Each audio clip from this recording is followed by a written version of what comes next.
What happened?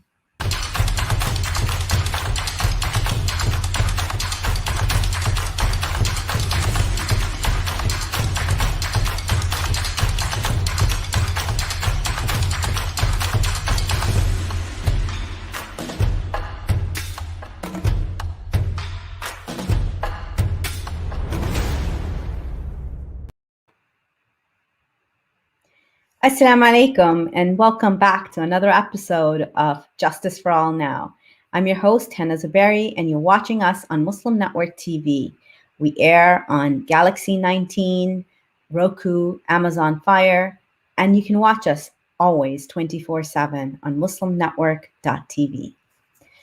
Today, I am going to be discussing Sri Lanka. Sri Lankan Muslims have faced discrimination in various forms over the years, but particularly after COVID, Sri Lanka, the government of Sri Lanka is forcing cremation, the burning of bodies of Muslims. Now, the WHO recognizes that both burial and cremation is safe. Sri Lanka currently is the only country in the world that is forcing cremation on COVID patients. Muslims rightly see this as another attempt to marginalize their religious minority community. Sri Lankan Muslims make up approximately 10% of the island's, this country's population. So today, to discuss this and also to let our audience know about a very, very exciting new project that we launched just last month and are officially launching tomorrow, is the Sri Lanka Task Force, the Justice for All Sri Lanka Task Force. And with me today is the team lead of the Sri Lanka Task Force, Brother Faris Hussain. He's the current chairperson of the Sri Lanka Task Force by Justice for All. Faris graduated from the University of North Carolina with a degree in accounting and finance. After graduation, he's worked for major accounting firms, including Arthur Andersen, PriceWaterhouse Coopers, Deloitte Touche, and many others. Faris is one of the Charlotte Tea House founding members, which is an organization that focuses on community building, and he's also really involved with the North Carolina's Muslim community. So alhamdulillah, on this blessed Friday, we have Brother Faris Hussain with us. Assalamu alaikum, brother. Wa alaikum salam. Thank you for having me on the show. Alhamdulillah. So as we're, this is something that we know that we've been working on for a bit, but now why the need for a formal task force on Sri Lanka right now? The issue in Sri Lanka, the ostracization and discriminatory treatment of minority communities are not something that is new. The civil war in Sri Lanka with the Tamil Tigers ended in 2009, and most of the Sri Lankans expected a united new era. Instead, it has become more divided and has achieved the worst record for human rights and religious freedom. And since then, the minority groups like Christians and the Muslims have become the consistent target by the Sinhala Buddhist extremists. The incidents have continued with impunity, leading to a systematic buildup of anti-Muslim hysteria. Mm-hmm. So, if I could stop you for just a second, could you define that for those people who may not know? You mentioned a certain word, Sinhalese. Who are the Sinhalese people, and what could you tell us more about that? Yeah, so Sri Lanka is a multicultural country. It has predominantly is a Buddhist Sinhalese. They are the main race in Sri Lanka. So the Tamils and the Muslims are the minorities, and we also have among the Muslim we have Malay Muslim, Bora Muslim, of course the Moors are the majority of the Sri Lankan Muslims, and When Tamils, they have Hindus and Christian Tamils, and Sinhalese, mostly Buddhist. There are few percentage are the Sinhalese are Christians. Mm. Okay, that makes so just for our audience that and how can you tell us more about the Muslim community in Sri Lanka? How the history, a little bit about history and background. The Muslim community in Sri Lanka is a pretty old Muslim community. The history tells us, the Muslims been there over 1,000 years. Mostly the Arabs traders came for business and they settled down. And some of the history also states the Arabs were there prior to Prophet Muhammad's time. So the Muslims were always in trade. They were at one point they were the leading in Muslim trade in Sri Lanka, and of course they got came from Arab. They stayed in Sri Lanka and then got married into the Sinhalese families, and so they became Sri Lankan. And over the years, I guess, we also have a part of Sri Lankan Muslims who might have migrated from India as well. And then we have people from Malaysia. They brought in to incorporate into the forces, which is mostly Malay Muslims. Oh, okay. So when has the Muslim community always been oppressed in Sri Lanka, or is when have tides changed? There's Muslims in Sri Lanka enjoyed a pretty decent life, I believe, for most of the years. And during the early maybe 50s, there are some Sinhala nationalist governments have had this issue of Islamophobia during that time, but it wasn't anything big. It was very minuscule. And it's amplified after 2009, after the Tamil War ended. A lot of the extreme Buddhist organizations was targeting the Muslim community, and that's when it started amplifying. And since that, hate mongering and they have a lot of unverified accusations against Muslim-owned businesses, against Muslim doctors, and spreading lies about Muslims overtaking singular population. There is no truth to it. Muslims were being 10% of the population for the last maybe 100 years. Mm-hmm. They will continue to spread through social media, the mainstream media outlets.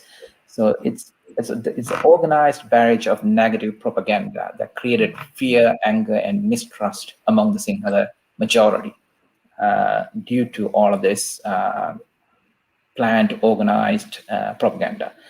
And as a result, in 2014, there's riots took place in predominantly Muslim towns, and it has destroyed Muslim-owned businesses, places of worship, Muslim homes.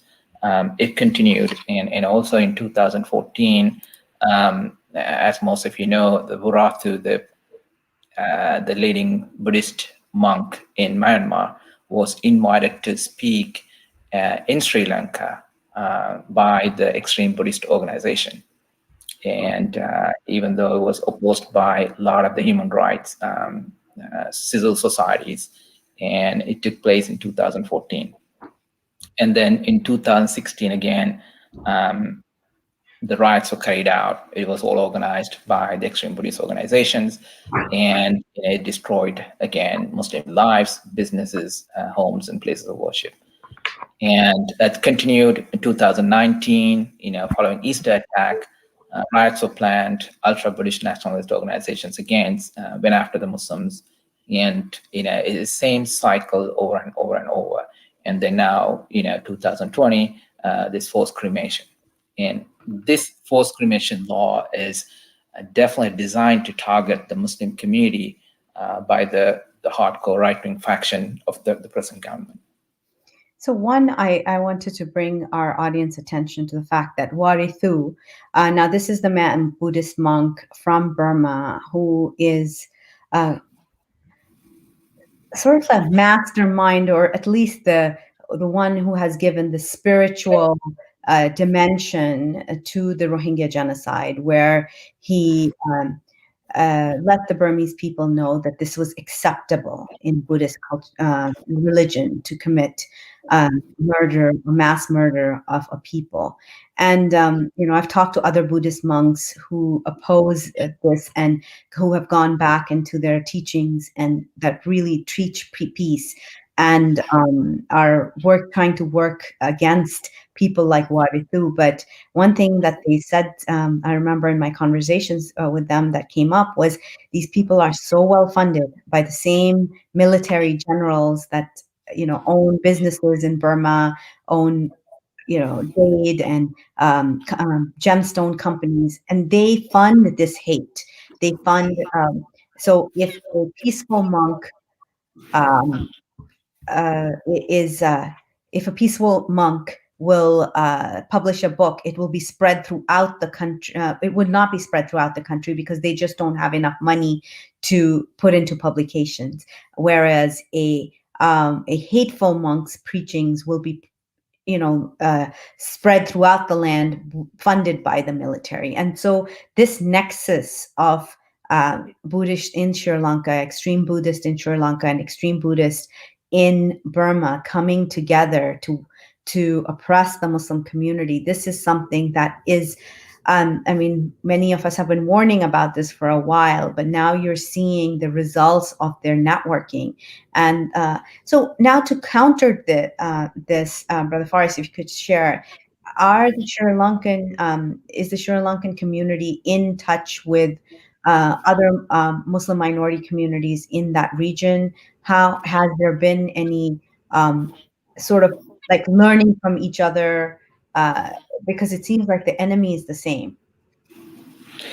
Right. There is not much of a connection. And I was talking to some of the activists in Sri Lanka, human rights activists, and they have been to Myanmar. They have spoken to what is happening in the ground. But there is no alliance between, Sri Lankan Muslims and the Muslims in Myanmar. That might be something going forward. We definitely take a look at it as, when we started creating the Sri Lankan Task Force, because we could learn something from the Burmese Task Force that have, done by Justice for All. Definitely. And I think this is very important because, as you can see, when people who are plotting against you are meeting and sharing tactics and sharing, because it's the same rhetoric being used, then what has worked in different countries, this is definitely conversations that need to be had. Now, going back, so we spoke about Warithu's visit and we spoke about the Easter attacks. And obviously that was a moment that changed a lot of other people's perceptions of Muslims. Now, tell us more about these Easter attacks. What were the new findings about it? I just was reading an article day before yesterday that a lot of the focus that had been on the Muslim community was not warranted. Correct. It is amazing that the Muslim community has spoken with authorities on many levels, and there was many incidents. These people were saying, look, some of this preaching by some of the people who carried out the Easter attack is not benefiting the community, right? And some of the stuff that they're saying is actually breaking the law. And they went to the authorities. They have spoken with the intelligence officers, and nothing has happened, right? And even the findings by the presidential commission appointed by the Sri Lankan government, and they were saying there was a lot of breakdown in communication within the intelligence, and they just almost just let this happen, right? And of course, there's a lot of theories and getting into who's behind it and all of that. But at the end of the day, the people who carried out the attack are Muslims, right? So there is some, of course, it's easier to blame all the Muslims for it. But even though Muslims did everything they can possibly do except for arresting this guy, which Muslims don't have the authority to do so, right? That authority lies within the government and the intelligence in the forces, which they had all the information. They had all the information more than the Muslims. And the Muslims, whatever information they had, they provided to them. And this is prior to attack, way prior to attack, in years before. Mm. And the government just let it happen, it seems like, and then now the Muslims are paying the price for it. Can you share with me um, why is this happening? What analysis do you have in your experience and being working on this for a while? What is Are they using the rhetoric that is coming, this anti-Muslim rhetoric, Islamophobic rhetoric that's common in other countries, or is there a specific reason to scapegoat Muslims in Sri Lanka? Of course, one is definitely a financial. It is they see some of the Muslims in Sri Lanka as wealthy, right? And they're into business, and which is one issue. They're going after the Muslims. The other is that definitely the Islamophobic rhetoric that comes from around the world and is very well funded. And if you want to get into politics, if you want to write a book, if you want to become famous, and this is the easy target. This is how you become famous. This is how you get things done, right? You can get into politics. You can become a member of parliament by bashing Muslims because you have more supporters. And people need to belong. They love to be belong to a group, right? And when you have this big money propaganda against Muslims, and they have that the number of people within that group that they can reach out to, they can get the support, and that's the main reason I see why this is happening. This is so now, for example, just 2 days ago, we read a news by, there was a tweet by Prime Minister Imran Khan, and Al Jazeera had an article about this, that Sri Lanka to allow COVID burials for Muslims after outcry. Now, obviously, we've been, sending state memos. There have been protests held around the world, but PM Rajapaksa said that Muslims will be allowed to have burial rights after global outcry after the government's mandatory cremation policy. However, what do you think of this announcement? It is. Um, it has been done before. This wasn't the first time. Even the prime minister said that the burials will be allowed, but they go back and find a way to not to make it a law. And in the past, they said, look, the issue is the reason for we are not allowing to bury Muslims, COVID victims, is due to the waterbeds and contaminated, and the virus could spread through water. And recently, a member of parliamentarian was speaking, and he asked a question from the health minister about water contamination.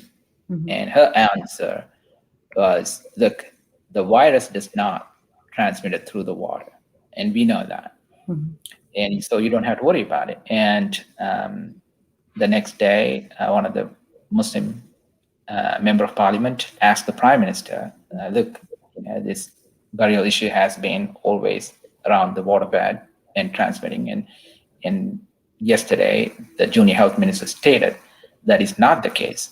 So are we going to allow burials? And Speaker mentioned that due to it wasn't within the records of parliamentary records, so that asked the prime minister to ignore that question. Anyhow, prime minister went on and answered the question, stating the burial will be allowed.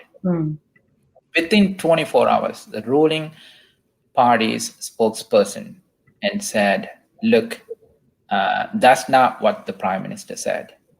Prime minister said burials will be allowed. He did not say it is for COVID victims. Right? And Prime Minister of Pakistan and ambassador, the United States ambassador, including several other head of states, tweeted, right? And it's a good news. And it seems like everybody misunderstood what he said. And I don't know. Even the prime minister understood what he said because he hasn't spoken about it since then. Since then.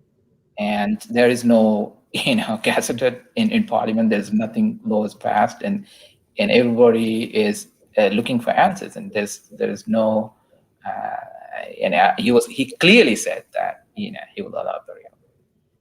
And burying a body is not prohibited in Sri Lanka, right? It's the COVID burial is prohibited. So when he answered the question, and everybody assumed that's what he's talking about, and I believe that's what he's talking about. So, and especially since, so one, to clarify that in your analysis, you believe that he was talking about general burials, not COVID burials, and that has been what the outcry has been about COVID burials. This is something, just for those in our audience who may not understand, Muslims bury their dead, and the dead body is treated with a lot of respect and honor. And burning a body is religiously prohibited. It is extreme torture for a Muslim to see a body being burnt. So the psychological torture of already losing someone to COVID, not being able to be around them in their last moments, and then not being able to bury your dead with all the honor and dignity that it deserves, it has been a massive heartache for the people of Sri Lanka. And many do believe that this decision is to ward off further criticism during the upcoming session of the UN Human Rights Council. Why is that, Brother Faris? So the human rights abuses in Sri Lanka has been continuing for a long time, and with the Tamils and now the Muslims, and the government is afraid during the next UN session there might be some sanctions or something might be placed based on what is happening with all the records that they have.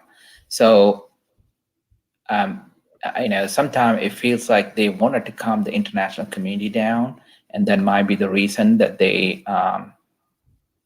made that comment by Prime Minister. And also, Pakistan plays a huge role within the UN as well as with the OIC. And Pakistan's Prime Minister Imran Khan is planned to visit Sri Lanka, I believe, on the 22nd of February, and he will be addressing the Sri Lankan Parliament as well.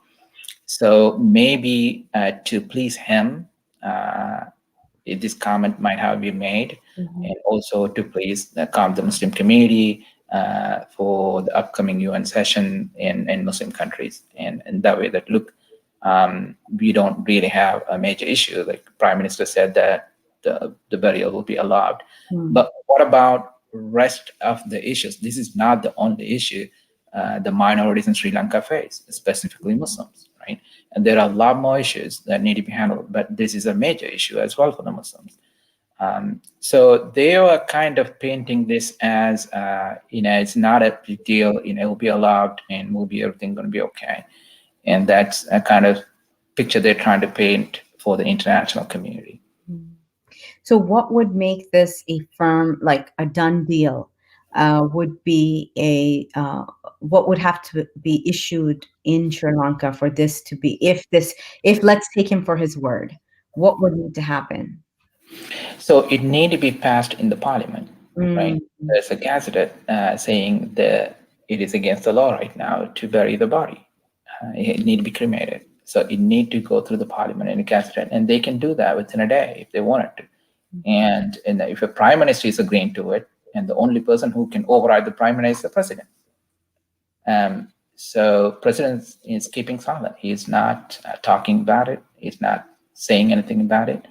And he is referring everything to the experts committee, and expert committee comes back and say, look, we can allow burials. And during this expert committee, and they created another expert committee to find to what's going on. And they had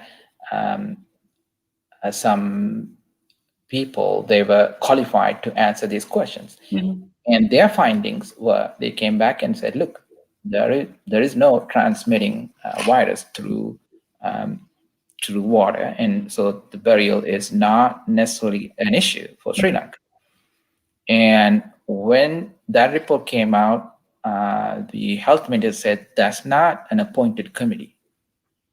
I mean, if it's not an appointed committee, who appointed it, right? I mean, all along they were saying, okay, we have another committee that appointed to look into this matter, and now saying that's not an official committee. And then we had to go back to this committee that's saying no. So it always goes back to the committee that says the burials are not allowed.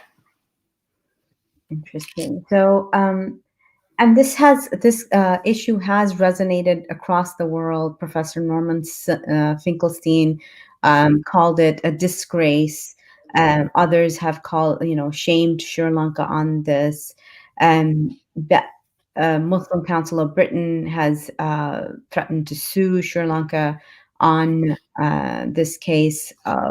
Justice for All is exploring ways of pressuring Sri Lankan government. Now, and as you said, like today's episode is about the forced cremation, but there are many other issues that Muslims are facing in the country, and we will continue to discuss this.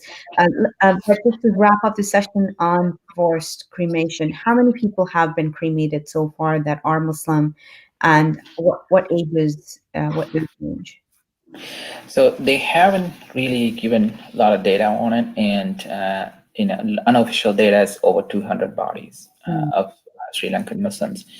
And the sad part is we were talking to some of the activists yesterday, and they were saying that people were asking bribe up to $20,000 to $30,000 per body to release it. So they will hide it. It's if a PCR positive, then it's definitely need to be cremated, and it's like an open business now.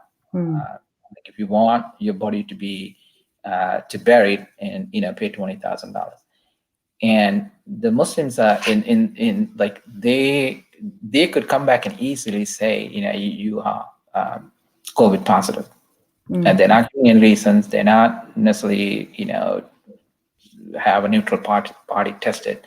So it is a lot of pressure on Sri Lankan Muslims. Like people who have the money, they might pay and get the body, and bury it. And people not many, even though there are Muslims well-to-do, there's a lot of poor Muslims in Sri Lanka. Majority of the Muslims aren't well-to-do in Sri Lanka. So that's going to be an issue for the Muslim community. And they're taking advantage of the situation right now. And there have been an outcry from religious councils across the world as well. So does nothing work? So far, nothing has worked, right?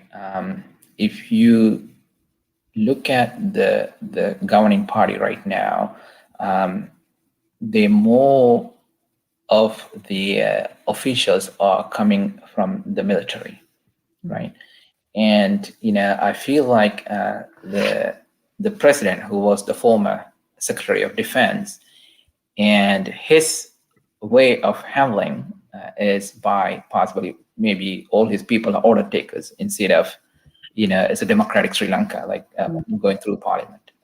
I think so. He is putting secretary on every single ministry, a former military personnel.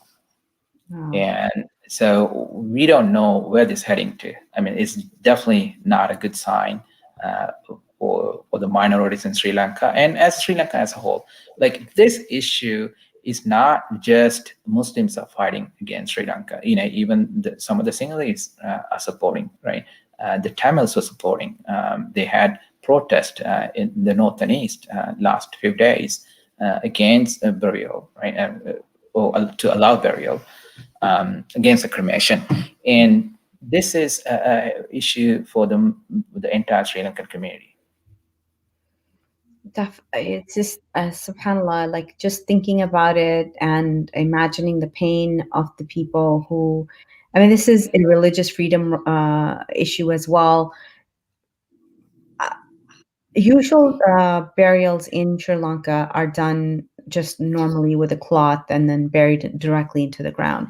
Is there space for example, in New Orleans here in the United States, or even here in Maryland, where I'm based, I have seen graveyards offer concrete boxes where the the the body is buried. Is there no space for anything like that? So the Muslim leaders in Sri Lanka actually offered they would give concrete boxes to every single COVID victim and let them bury their bodies. The government and the expert committee did not agree to it. And the prime minister, of course, he mentioned that, look, we're going to look for a dry land that we will let the Muslims bury their bodies. That was a promise given before this, and nothing happened. So I think they tried everything they can possibly can, and they filed a case against the Supreme Court that got dismissed. The case was never heard, right? So I don't think there's any avenues working with the Sri Lankan government other than putting pressure internationally. Wow. And we've heard this man who's in charge right now does not take well to pressure. So this is Right. a precarious situation for Sri Lankan Muslims, and this is why it's focused work is so needed. So thank you so much for you to be here, for you being here, and inshallah we hope for a full program tomorrow. You'll be seeing the links to register for the launch of the Sri Lanka Task Force. We have some amazing speakers. Who all is speaking tomorrow? Great speakers. We have a human rights activist who's from Sri Lanka, Sharon Sarur. We have the General Secretary, a newly appointed General Secretary of Muslim Council of Britain, and Imam Abdul Malik Mujahid from Sound Vision.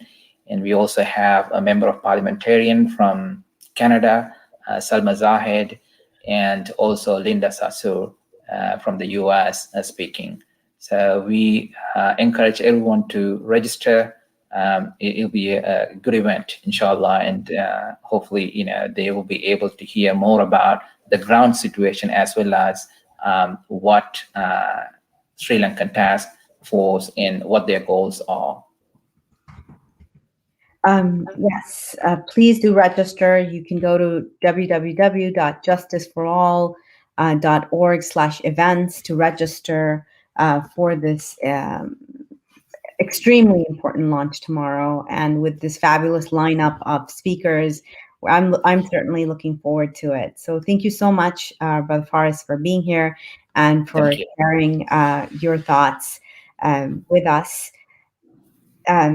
I am going to just leave you guys behind with this reminder. We're going to have this amazing lineup tomorrow to stop forced cremation in Sri Lanka.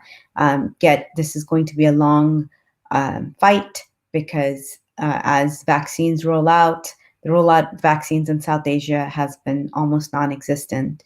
So there will be a long fight for this. So thank you so much for joining us, and we hope to see you tomorrow, February 13th, Saturday at 7:30 Eastern, 4:30 p.m. Pacific, and 6:30 Central. Assalamu alaikum.